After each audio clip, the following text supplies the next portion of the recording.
Okay, I will begin today's session with a brief introduction. Welcome everyone to the IEA Bioenergy Webinar series hosted by the Canadian Institute of Forestry. My name is Natasha Machado and I will be kicking off today's session.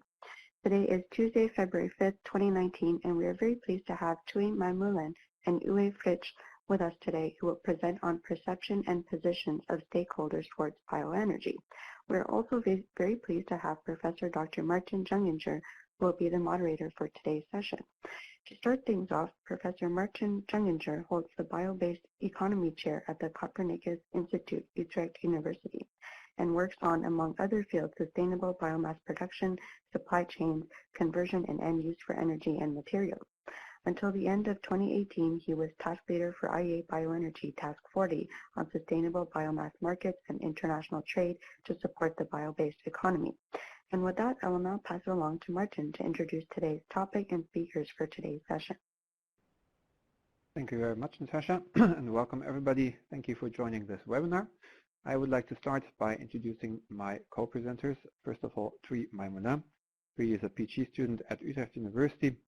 She has been working on several EU projects, amongst others Biotrade 2020 Plus, looking at the sustainable import possibilities of biomass from other parts of the world to Europe, and at within the Horizon 2020 project Advanced Fuels.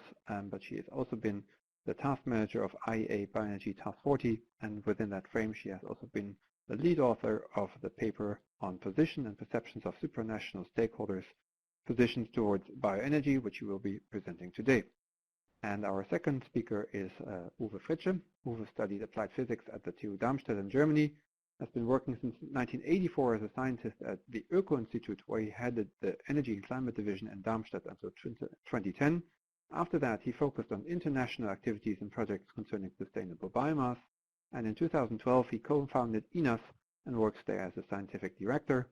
His expertise is material flow and life cycle analysis of energy, materials and transport systems, and in developing sustainability scenarios with respective models and databases. He is contributing to the Global Bioenergy Partnership, and as of 1st January 2019, he has taken over the role of Task 40 leader of IEA Bioenergy, and he is also work package leader of Task 45, which we will explain at the very end of this webinar as well. So with this brief introduction, I will now switch to the presentation of today. So a few words about IEA Bioenergy. IEA Bioenergy is a so-called technology collaboration program in which a number of IEA countries and also other countries collaborate in terms of exchanging research and development on bioenergy. Within this program, there are a number of so-called tasks or working groups which work, for example, on international trade or on climate impact of bioenergy or on sustainable biomass production and mobilization. And these tasks have, over the last 3 years, collaborated in an inter-task project called Measuring, Governing and Gaining Support for Sustainable Bioenergy Supply Chain. And this project actually had 3 objectives, focusing very much on these 3 words. So the first objective was on providing an overview of calculation methods and tools to assess sustainability of various biomass and bioenergy supply chains and discuss needs, possibilities, and limitations of a global and uniform harmonized framework. And there was a webinar in December focusing on the results of this objective.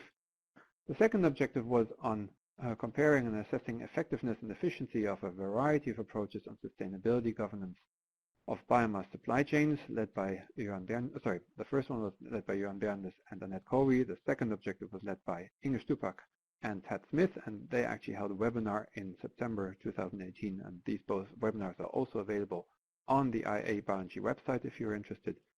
But today's focus will be on Objective 3, on understanding the positions and underlying motivations of stakeholder groups relative to their perceptions of bioenergy and inform dialogues, discussions to avoid misconceptions about bioenergy. And so today will actually be especially about the last part, so we would like to present a number of the outcomes of this project. There are many more, and we're currently working on finalizing the final synthesis papers. So today, first, Tuque Maimouna will present the outcomes of a case study on supranational stakeholders and their positions and perceptions towards bioenergy. And next, Uwe Fritsch will summarize an outcome of a number of regional case studies. And after these 2 presentations are finished, we would like to invite everybody to ask questions to both presenters for further clarification. And with that, I would like to hand over to Tuque Maimouna for the first case. Oh, sorry, my apologies. One more slide to structure the to show a bit more of the project. We deliberately took a number of different case studies. So we have a Canadian forest case study, a U.S. agriculture case study, also a U.S. forestry case study, and a German biogas case study. Again, Uwe will highlight in the second part of this lecture a number of the results from that, and we have one about the supranational stakeholders, where we look at international stakeholders and their positions towards bioenergy in general. So now it is really time to hand over to Tuque. Over to you. Thank you very much, Martin. So I would like to introduce our shared work on the position, perception, and vision of different stakeholder groups towards bioenergy. But because we are going to use the term of supranational stakeholders under this presentation, so I would like to explain it briefly about the term we use here. The supranational stakeholders we consider to have the significant roles and broad knowledge in their field, as well as to have an understanding and awareness of bioenergy.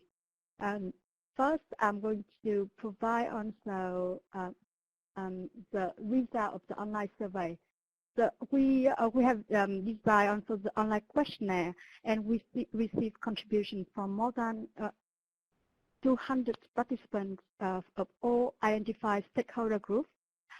Among the responses, 199 stakeholders completed the questionnaire. Therefore, the answers were considered appropriate for the result analysis.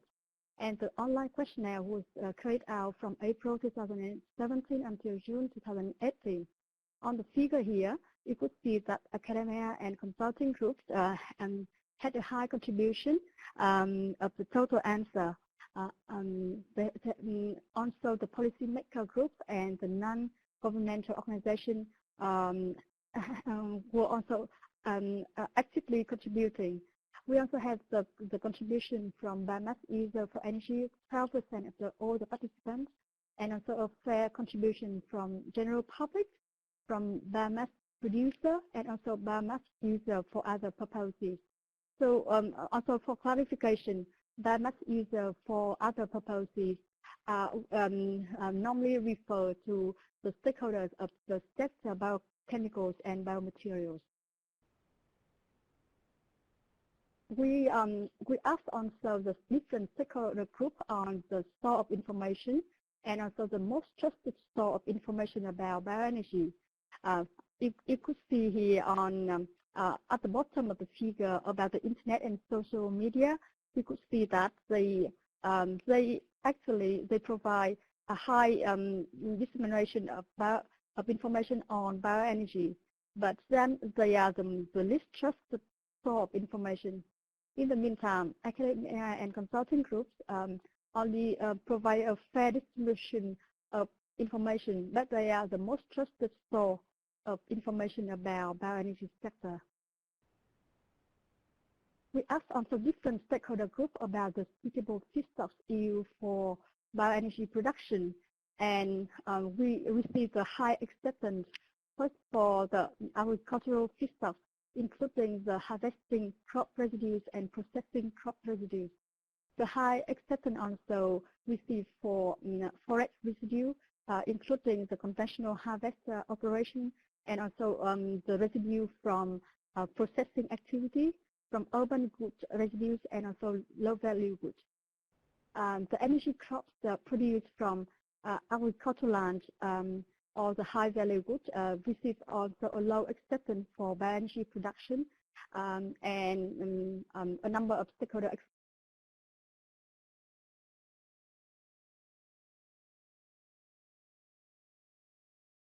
explained that they didn't select also those feedstocks because of the sustainability risk.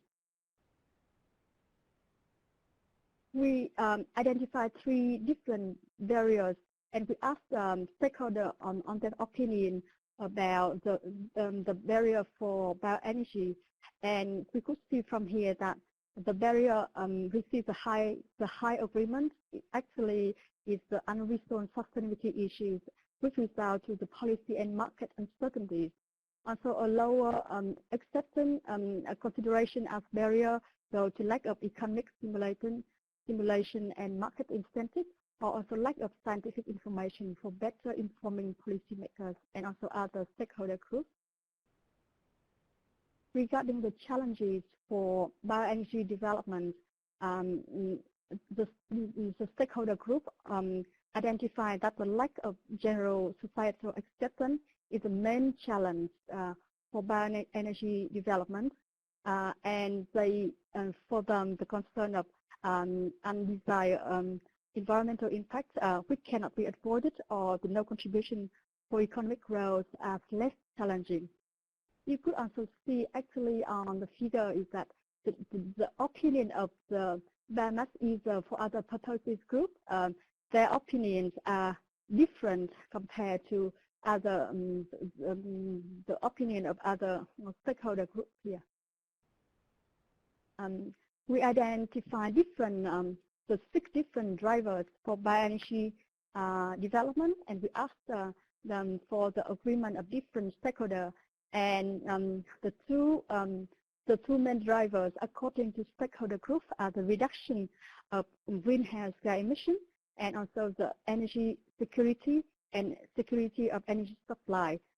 This is the main drivers for bioenergy development according to the different stakeholder groups, and the high acceptance goal for the biomass user for bioenergy.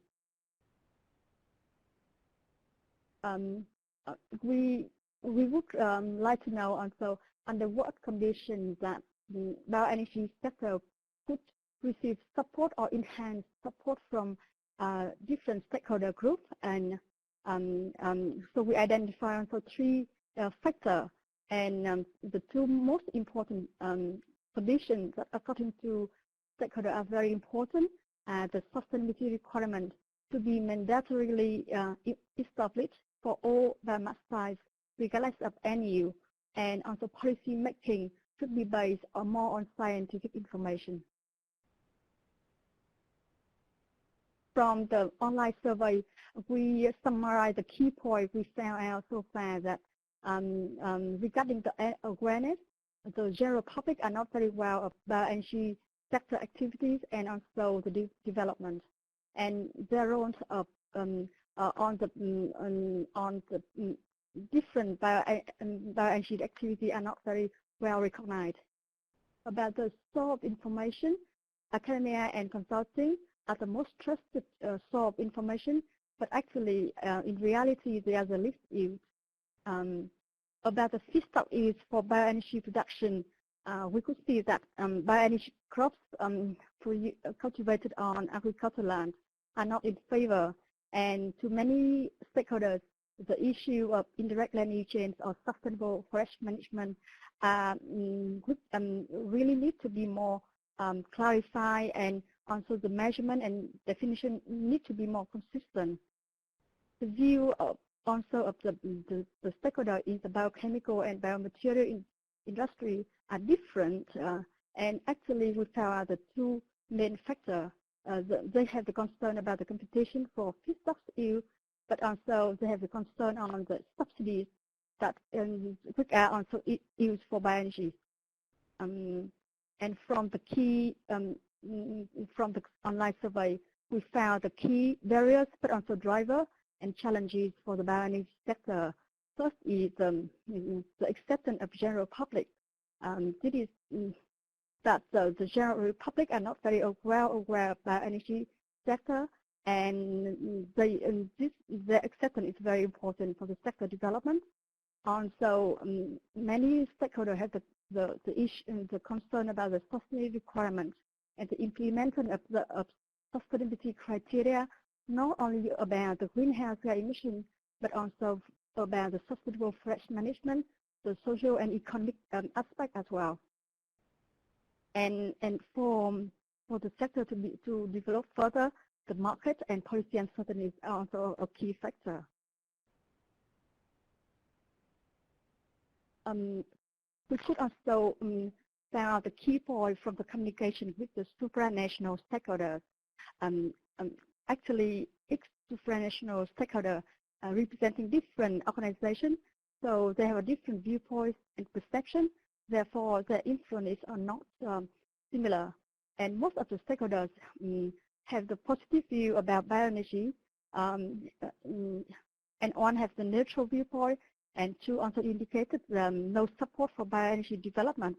However, they also state that the main concern is about the sustainability compliance, and in the future, if bioenergy sector could prove quite broadly that they do comply with sustainability criteria, and also make the reporting transparent, then the viewpoint on, and also perception could be changed.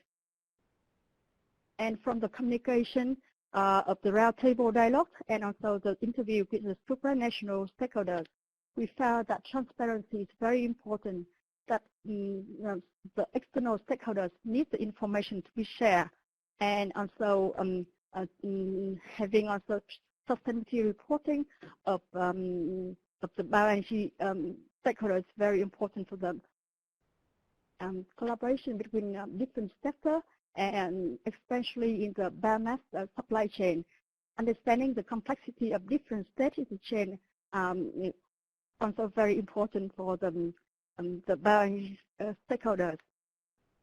And the policy design for bioenergy also should take into account different sectoral focus, and also to create also confidence for the investor to invest in the bioenergy, not on for now but also in the future. And we also found that the scientific community, because their information are very important, so they should be more involved in different dialogues, providing scientific proof for NGOs, for policymakers, but also for general public. And the policymakers establishing also a policy for bioenergy, they have the power to make change. So they also need to have appropriate information. And this is the figure that I would like to explain a little bit in more detail about the different interests and influence of different stakeholder groups.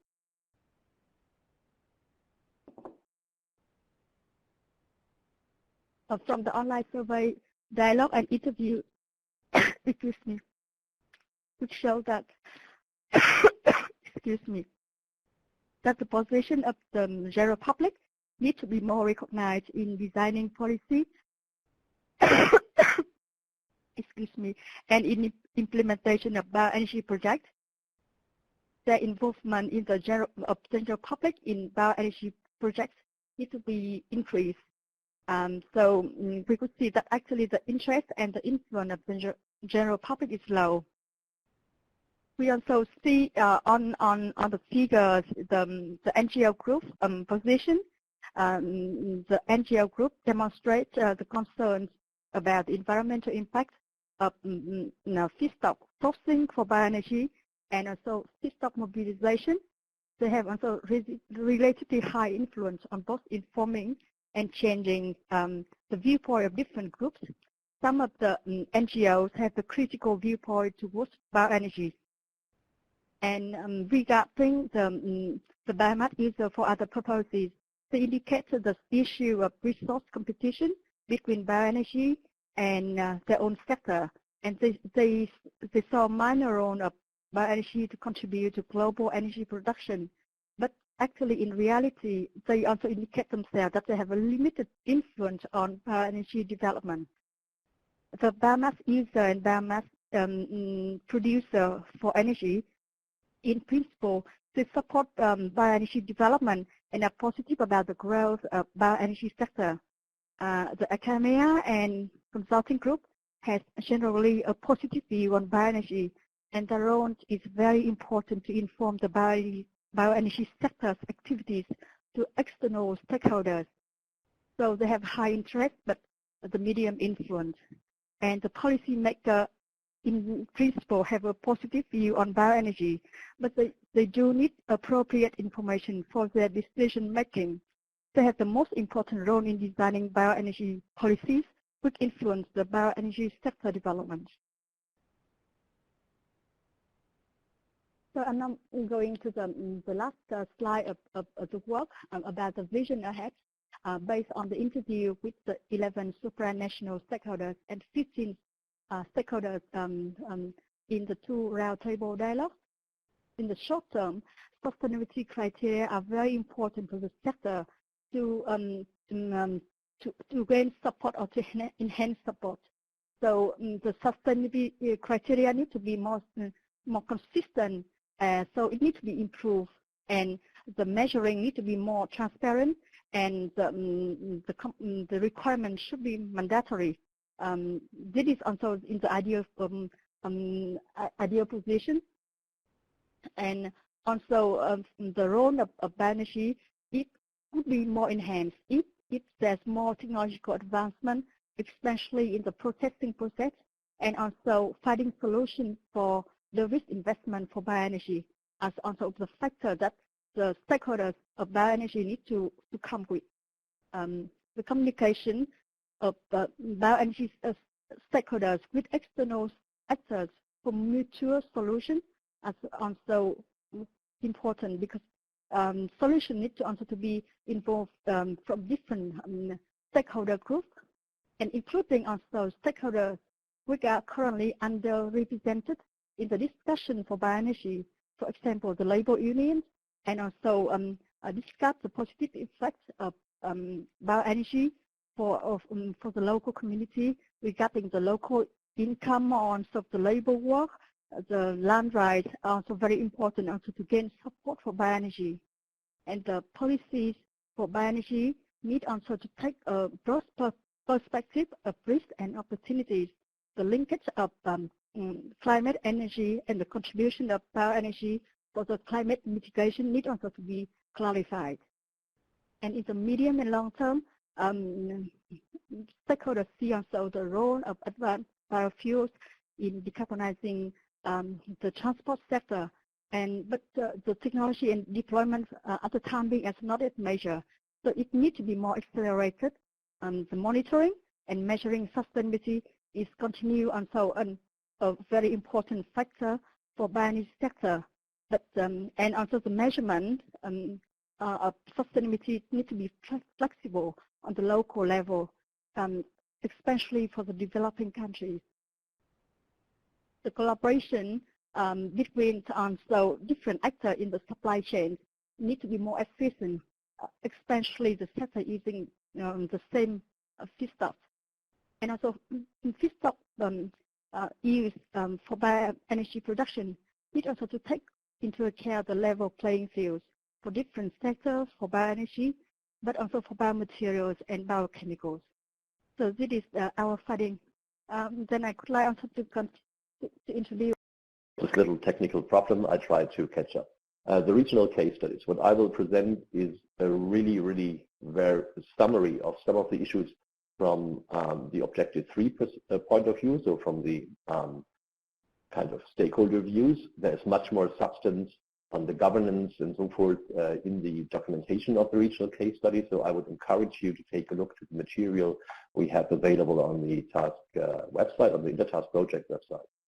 Starting with the biogas case in Germany, there we have collected a lot of different views from the local stakeholders, and you see we have also this sketch you saw in the general version from Tuque before, the influence and the power of the various groups compared to the interest the groups have, and now in a slightly different change that there are some issues, some subjects, that there is an issue of the context setters, which actually provide some of the context for the communication, and there are the key players.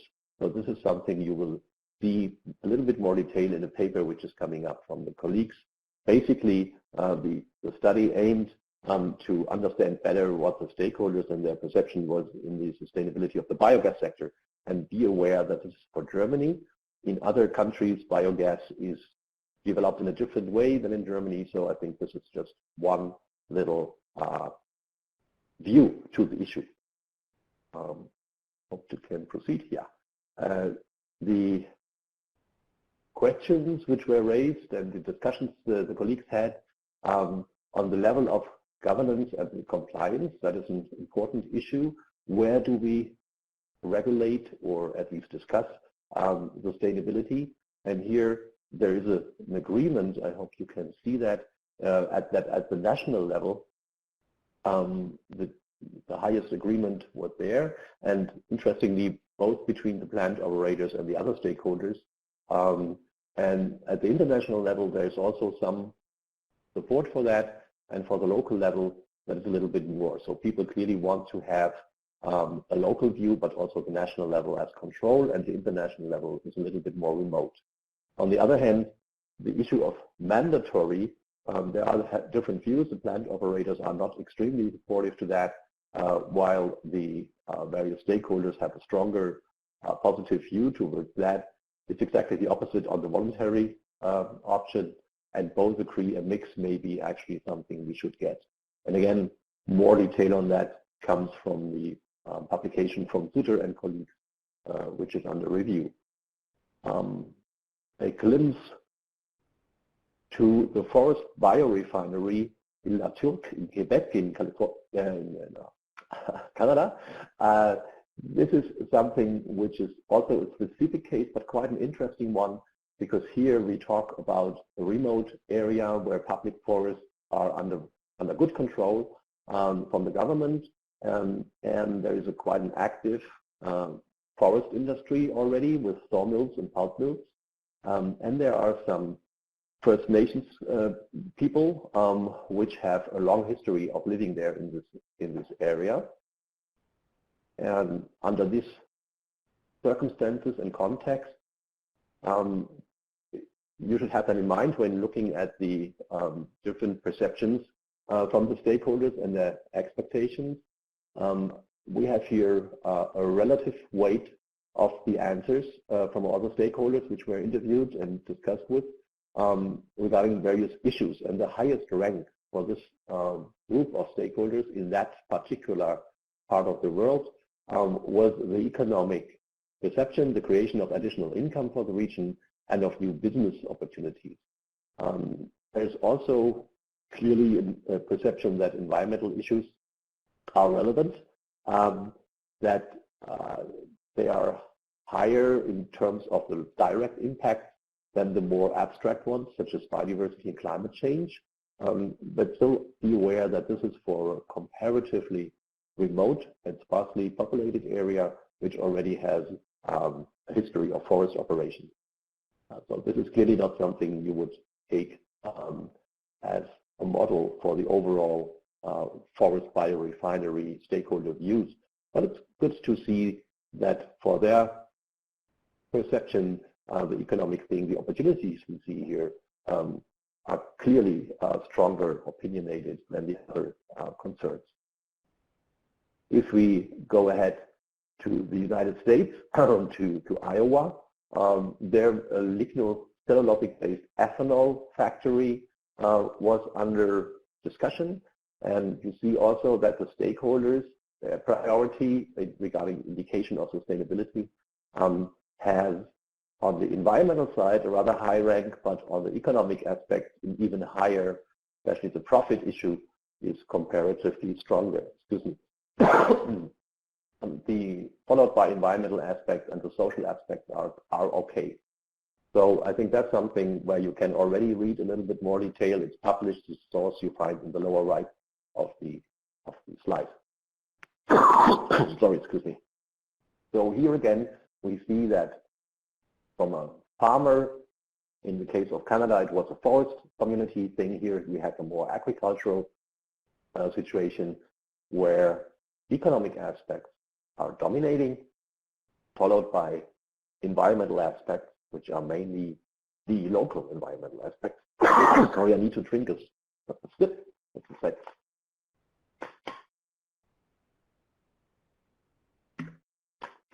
Thank you for bearing with me. Now, moving on to, I hope this works.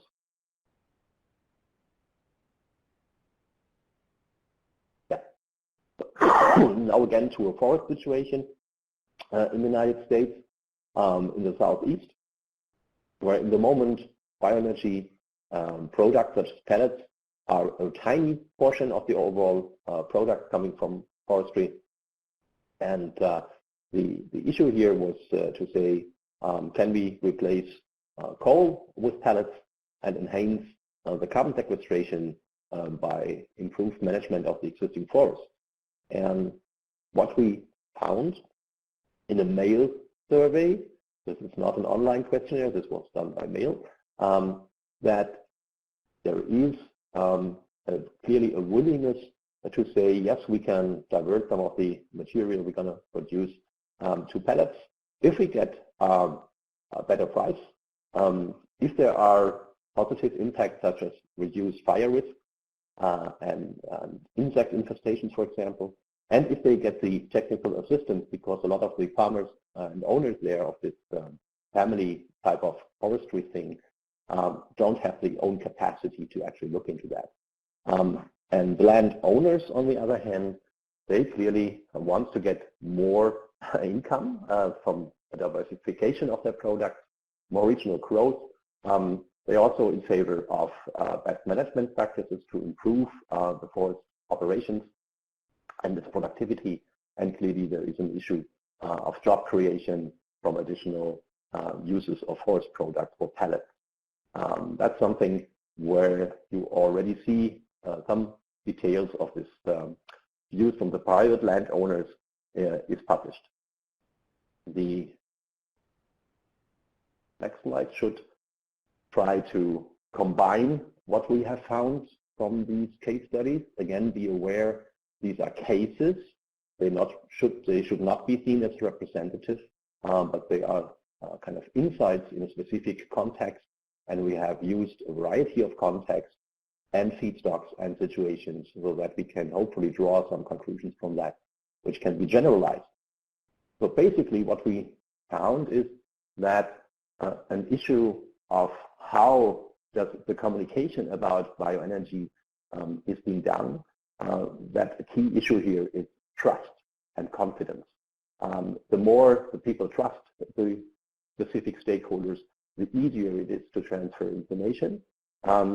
And that there's also the issue of which level do we have for this communication. Is it a local, regional, is it a national, or even an international issue? And we have seen from all cases that the international level is pretty much seen as a context, but not as an important thing, while the local, regional, and national is clearly more in the sense of the scope of the people. We, in that sense, can conclude, based also on what we have experienced ourselves in this case study, is that we should have a little bit more confidence, more trust in the local communities and their capacities to actually regulate sustainability issues in their specific context. So that instead of having a detailed supranational, international governance structure, we think that it's good to appreciate that there is already something out there, in these cases, a willingness to actually contribute to a sustainable bioenergy provision. Now, on the other hand, the issue to what extent we can actually imply or implement sustainability standards or promote them at least is an issue of continuous improvement. What we have in the moment works under certain circumstances, but it's clearly not ideal. That's what we know. There are lacking issues and unresolved problems. So that's something we should continue to discuss. And people are, again, interested in improving the sustainability performance in all areas of sourcing. Last but not least, the monitoring is an issue not only for the international level and remote sensing and so forth and big data. It's also an issue where some of the stakeholders being active in either supplying feedstocks or converting them should be part of this monitoring activity. And you know there are emerging issues such as blockchain and citizen science where we can actually improve the participation of stakeholders in the monitoring on all levels. So we found a strong interest in that regard from all stakeholders, and that needs further consideration. Now, what we can also summarize from the variety of cases, and that there is clearly not a single approach, no silver bullet, to assess how we can improve sustainability. There are very different situations to start with. There are different situations with regard to the social and economic conditions and so forth. But clearly there are some what we call common threats, some overarching issues. And that is basically the active role of stakeholders in such a process of sustainability assurance, verification, whatever we want to do, should be improved. And a precondition for that is transparency of all the data and information you have for all the implied effects, both negative and positive. And we should underline that there's also a need to better report about the benefits. We have a lot of discussion about negative effects, but again, the positive effects should not be neglected.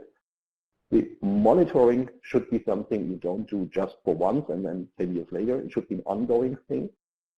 And we should also consider that it's not just an issue of indicators which can be measured in a way that you go out to the field and so forth, that there are also practices which can qualify as sustainable and help improving. So if we also implement more of such practices and we document that these practices are being applied, that can also help to improve the sustainability and its recognition by the public. So that's in a nutshell. And let's just take a very, very quick look into the future.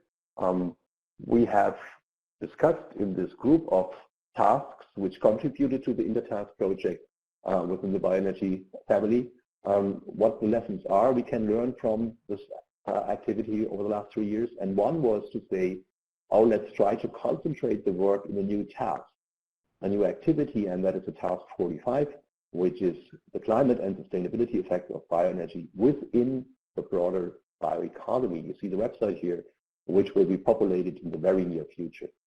And one stream of work in that task, together with other tasks, is to actually address the governance of sustainability. Again, because we have learned this, the lessons learned is very clear. This should be a multi-level, a multi-stakeholder, and a collaborative, inclusive approach. And you see already that a couple of players, not only IEA Bioenergy, which you see on the right here, but also international groups such as the Global Bioenergy Partnership, the IEA, the Biofutures Platform, the OECD, the European Commission, FAO, and a few others, IRENA, not to forget, are already contributing to that. And we have a couple of stakeholders, especially from the financial sector, but also from the business sector and from the NGO world, civil society, to be involved in that future work. So I would encourage you to say what we have found here from the stakeholder point of view, opinions and so forth, communication ways. We tried to take the outcome and transform it, translate it into a work stream for the future to actually improve on the performance. I hope that was at least some information on what we have achieved so far. And with that, I think we can thank you for your attention and refer to the website of the Intertask project for more detailed information and for the synthesis reports, which Martin already mentioned. And with that, I would hand back to Martin. Thank you very much, Uwe. And I would like to invite now everybody who has a question or a comment to Uwe or Tuque or myself to use the chat window, which is now open on the screen, to formulate your question. We will take also a short survey, so we would appreciate if you can let us know what your background is. If you ask a question, please make it very clear what you're referring to, whether you're referring to the case study on the supranational stakeholders or one of the local ones, and to whom you would like to address the question if possible. So we will give it a few minutes. Again, if you have questions, you can now select with your mouse the chat window, and you should be able to formulate a question. I will give it a few minutes, and then we will try to see if there are similar questions, so we can group them together and have Uwe and Tuque answer these questions. So please go ahead. In case you have any questions, let us know.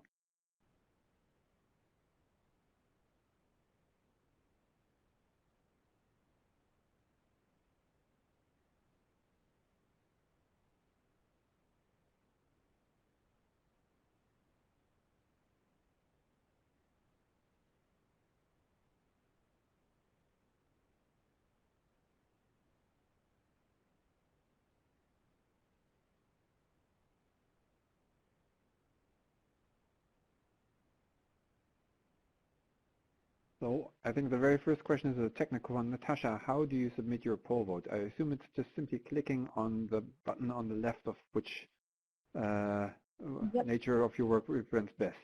That's all, right? Yes, exactly. Yep. So there's just some little boxes right near the name. So right beside on the left-hand side of academia, research institution, government, and you should be able to just click which one would be most representative of yourself, and then it will add your tally to the votes there. Okay. So in the meantime, I saw some people typing questions. Again, we will give it a few minutes until we have them on the screen, and then we will handle them one by one.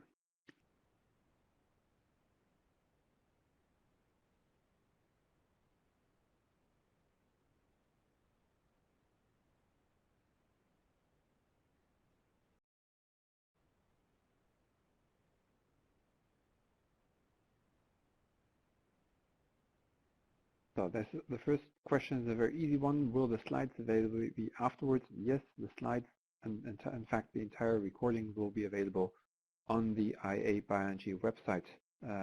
So if you go to IEA Bioenergy, you will find the recordings of various webinars. So just to repeat also, we had 2 earlier webinars also part of this project. Jeroen Berndes and colleagues presented last December on the outcomes of Objective 1. And earlier in 2018 in September, Inge Stupak and Tad Smith presented the outcomes of Objective 2 about the governance of bioenergy systems. And I can only highly recommend to either look at the slides or listen back to that webinar as well.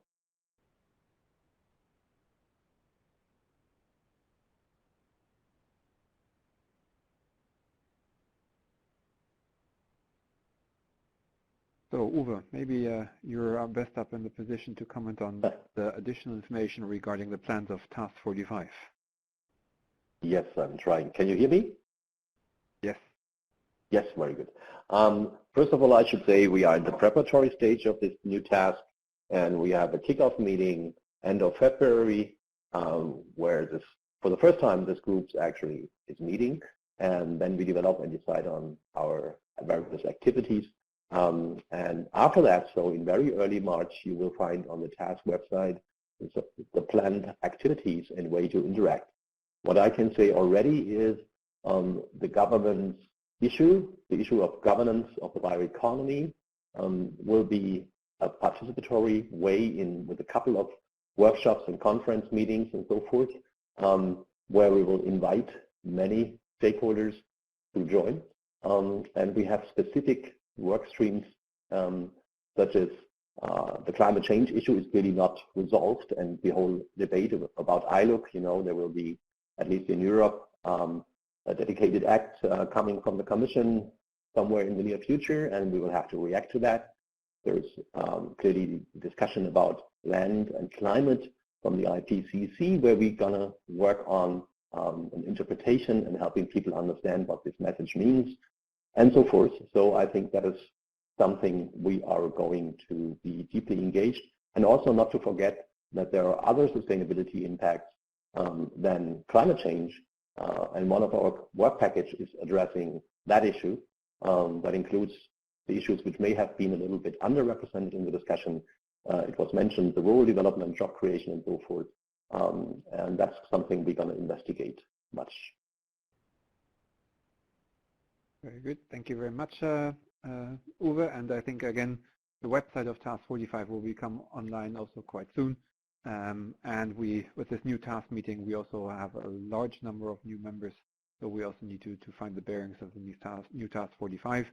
By the way, it will be led by Jeroen Berndes, and co-task leaders will be Annette Cowie and Floor van der Hilst from Utrecht University. I suggest we continue with a few more questions. So Ida Nordin would like to know that looking at the graphs for which stakeholders had more influence and interest for supranational or in Germany, they do seem different. And why do you think this is? I think, well, Uwe and Tuque, I think you can both comment on this. Whom can I hand the floor first? Can I answer first, Martin? I think Sure. The situation is the graph of influence and interest are different to the two case studies. First, the supranational case study really focusing more on a broad aspect, engaging more international stakeholders. And in Germany, more stakeholders was interviewed inside the biogas sector, and also the farmers, also all the people, the actor also was involved in the supply chain of providing feedstock for bioenergy production in Germany. So the interests are different, and also the focus are different. One is national, the other one is international. Yeah, thanks, Tuque. I think that explains it very well. And don't be misleaded by the similarity between the two graphs which have been shown. They're actually referring to a completely different number of people being questioned on the supranational level. That's what you heard from Tuque. And on the national case, this is just for the biogas stakeholders. I'm pretty sure if you would ask the biofuels or the woody bioenergy people in Germany, you would have a slightly different view. So this is a specific case. Be aware of that. Very good. Then I suggest we move on to the next question, which is from Esther Parrish from Oak Ridge National Laboratory, who wonders about the inclusion of underrepresented stakeholders in the sustainability assessment. It was mentioned briefly that we think that the stakeholders exist and sometimes that they are not actively participating in the discussion. And she wonders whether we have recommendations on ways to get these stakeholders to the table. Uwe, maybe you want to start first this time, and then Tuque adds? Yeah, happy to. Well, in the moment we're doing what we call a stakeholder mapping on different levels for selected countries, for the supranational level again. And there we specifically try to identify civil society representatives who are what we say underrepresented so far.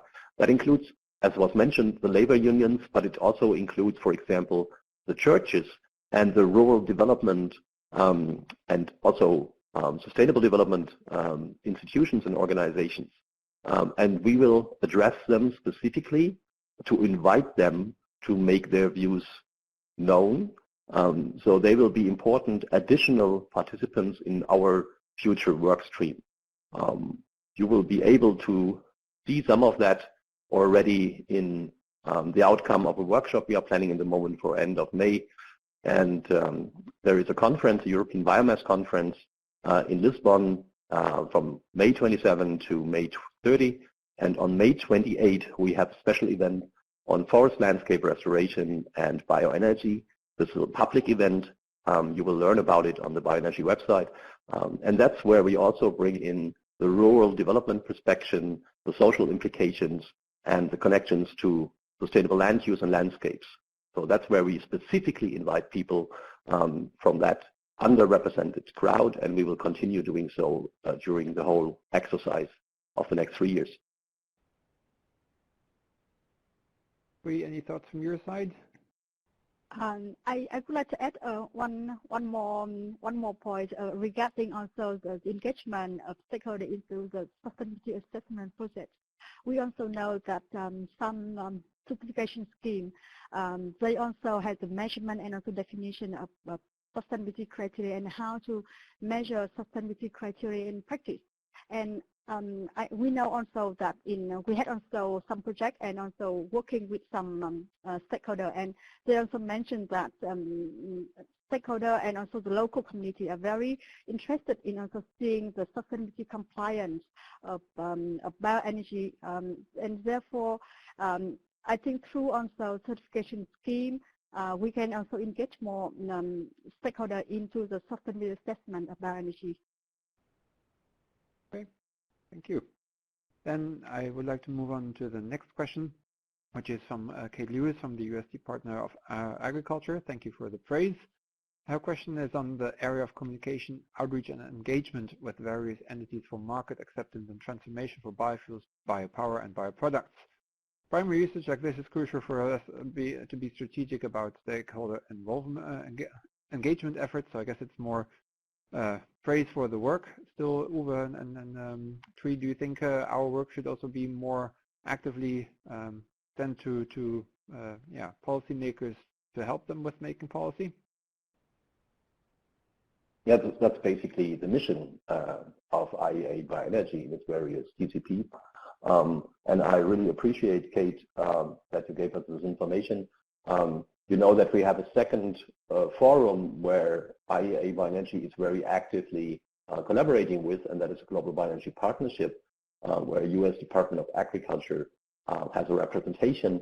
And we will also discuss the issues we touched upon in the GBEP community. So I can refer to your colleague who's representing the USDA in the GBEP. And we expect that the U.S. Contribution in the Task 45 will also convey what you have written here. And we can make use of that and hopefully get a productive, and we call it a co-productive situation where our research contributes to your practices, and we can also learn from you what the practice actually tells us where we need to do better. So I think it's a back and forth, and I really appreciate this information. Thank you. Okay. I think the next question is also an interesting one, which actually touches upon several parts of this project, and that is the measuring of sustainability and flexible monitoring. So that was actually also part of Objective 1. But at the local level, this may actually represent some difficulties for rural areas or regional contexts. How should one implement flexible monitoring and measuring? So, Tuque and Uwe, some thoughts on that? I would like also to provide some information. We also know that in the EU, sustainability criteria are already defined and also and required for not for all type of bioenergy, biofuel, but also solid biomass for heat and electricity. But also the contact of sustainability criteria is at EU level, and the European Commission also leaves to member states to implement also sustainability criteria and put them into the national legislation. And also, I think at international level, some certification schemes, they also have a different guidance and instruction for local contact and so to measure also different criteria at different regions of the world. That's good. What I would recommend is perhaps also looking at the guidance and more information from different schemes like ISTC and RSP. They have more information about that for you. Well, I would like to add that this is part of the endeavor we are going to address in the Task 45, that means of stakeholder inclusion, not only in defining what sustainability criteria and indicators are, but actually participating in that is something we have on the agenda. I mentioned briefly the blockchain approach and citizen science, and some of the sustainability initiatives in other parts of the bioeconomy, not so much for the energy, but for other commodities, have actually started experimenting with that. And I think there's a wealth of information out there we have to kind of understand and hopefully promote some better tools and means to bring the local and regional stakeholders into the monitoring and also the assessment of the outcomes from the monitoring. So this is ongoing research, and I'm pretty sure we will have exciting news, not in the very far future. All right. Then I would like to move to the question of David, who asked about the how to influence stakeholders. What can companies, and I assume companies within bioenergy supply chains, actively do to promote sustainability along their supply chains without interfering with their economical concerns? So I assume also that there's implicit here an idea that sustainability is expensive, and that any measures you take for sustainable sourcing might come at higher cost, which may of course be a problem if you have to compete with competitors who do not take these measures. Uwe and Tuque, what are your thoughts about that? Tuque first. Oh, thank you. I know some because through our also consultation with some representatives from bioenergy company in the EU, we know that some companies they published also the report on the sustainability compliance onto the website and also to the website of association which represent the company. So on kind of promoting also their sustainability compliance through the supply chain.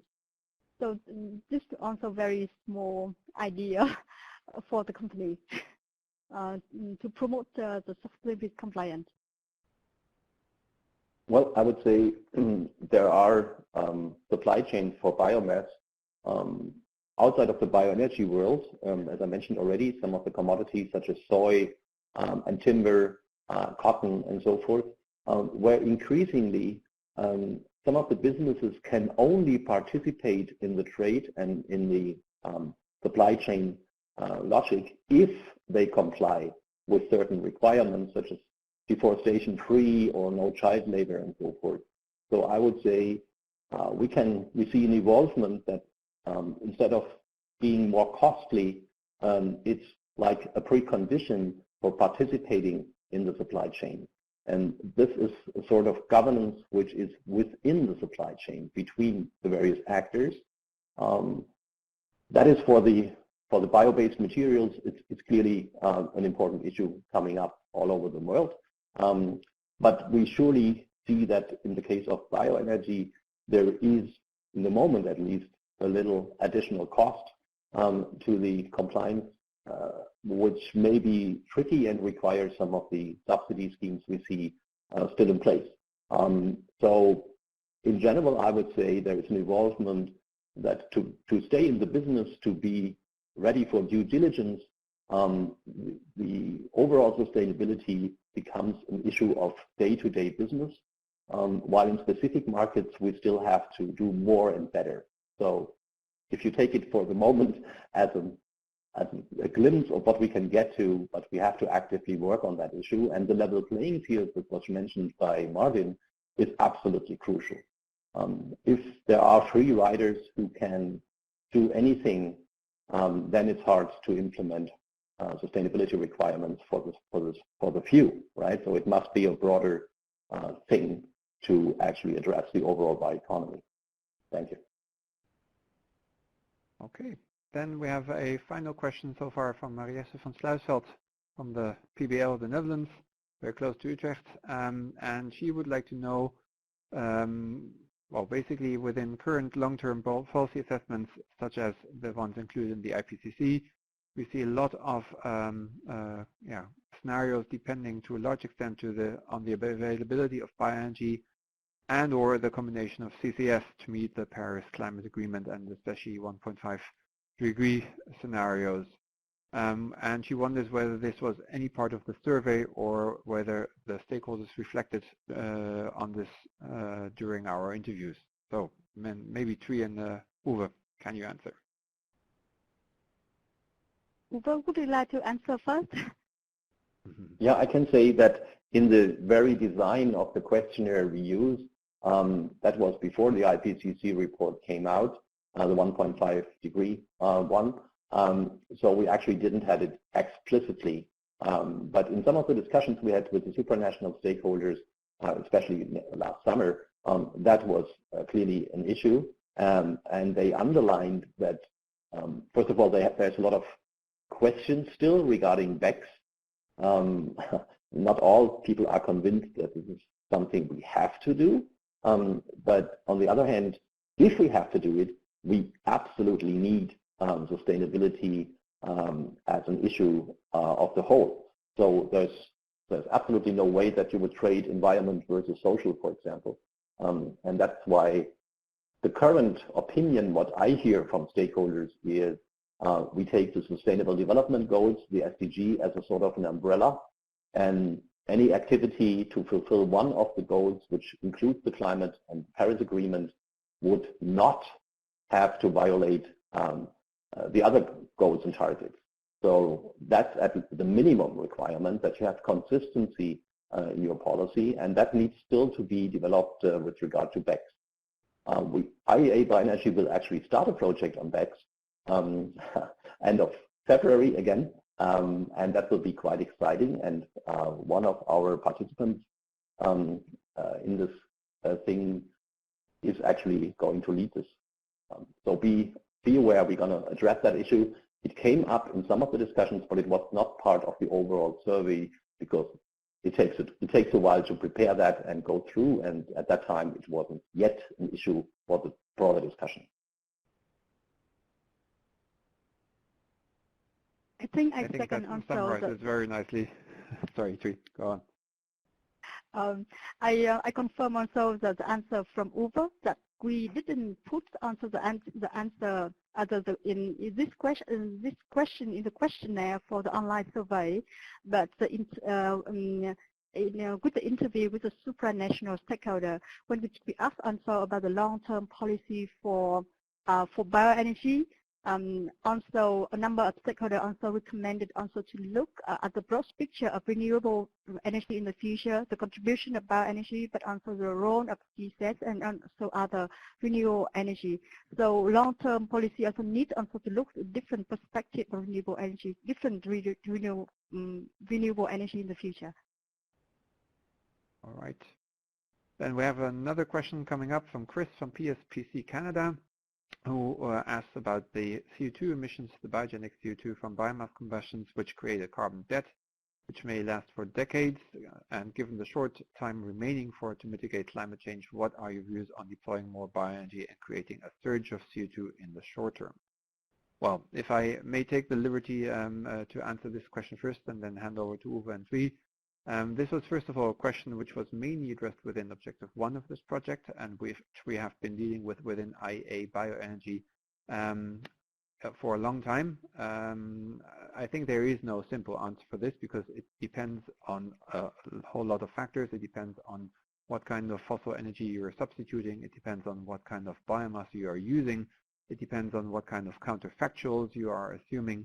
And we have done many studies showing that with even the same models, but with different assumptions on substitutes on counterfactuals and scenarios, you can create carbon debts within 1 year to many decades.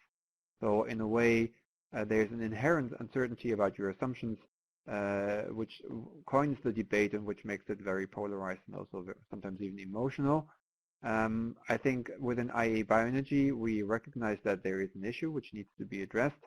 But at the same time, we also point out at solutions how to mitigate or even avoid carbon debt altogether, for example, by changing management strategies, by making sure that you are actually absorbing more carbon while you harvest part of it, and to focus, for example, on residue streams which are decaying fairly rapidly in order to keep the risk of creating long carbon debt times to a minimum. I could talk for 2 more hours on this, but I don't think it's the main focus of this webinar. Uwe and Tuque, would you like to add something to this? Well, I would confirm that the issue, the same with ILUC, isn't resolved in a way that everyone agrees. But in both cases, for the carbon debt, for forest material, and for ILUC, for the agricultural commodities, we have been able in the last couple of years to turn the focus from the problem to solutions. And that's what I would like to underline, that clearly we speculate that if you burn a whole tree or something, that there is a significant potential carbon debt. But we know that there are many, many, many exajoules of bioenergy which clearly have a carbon debt below 10 years. And some, as was mentioned, maybe even a year or 2. So if you compare that to other solutions we have, like solar PV and so forth, they also have an implied carbon debt because of their manufacturing, which is also a couple of years. So in that sense, if we focus on the low-risk materials, we have a lot to do and implement and safeguard against other sustainability concerns and promote the good stuff. And I think we have been over-concerned with the extremes, and we should go to the near-term fruits where we don't see the trade-offs, the negative ones, and get this going, because that would demonstrate the route ahead. That's my point of view in a nutshell.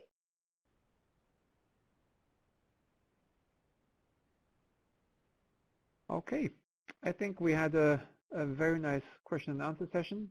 So I would like to give a final second to anybody who still would like to pose a question. If not, then I would suggest that if you have any questions later on, feel free to contact either Uwe or Tuque or myself.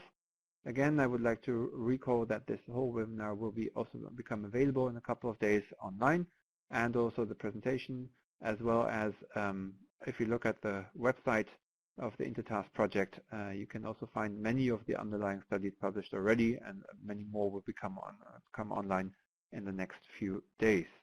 So I would like to thank Uwe and Tuque very much for their presentations and answering all these questions, and I would like to also thank Natasha for the moderation. We get a final request to show the slide with the email again, so I think we can do that by just moving these windows a little bit around. I think we can hide the poll. Yes, there we go. So these are the 3 email addresses. If you want to ask us more questions, then you can contact Uwe, Tuque, or myself using these email addresses. If you are interested in the entire project, including the other 2 objectives and the outputs we have produced so far, including, for example, summaries of workshops, etc., please visit the project website. Okay, then I would like to thank everybody very much for their attention and for their questions as well. And I would like to end this webinar. Thank you so much. Thank you, Martin. Thank you, Tuque and Uwe. Yeah, thank you, Martin, for guiding us. Nice job. Thank you, everyone. Bye. Bye. Goodbye. Bye-bye.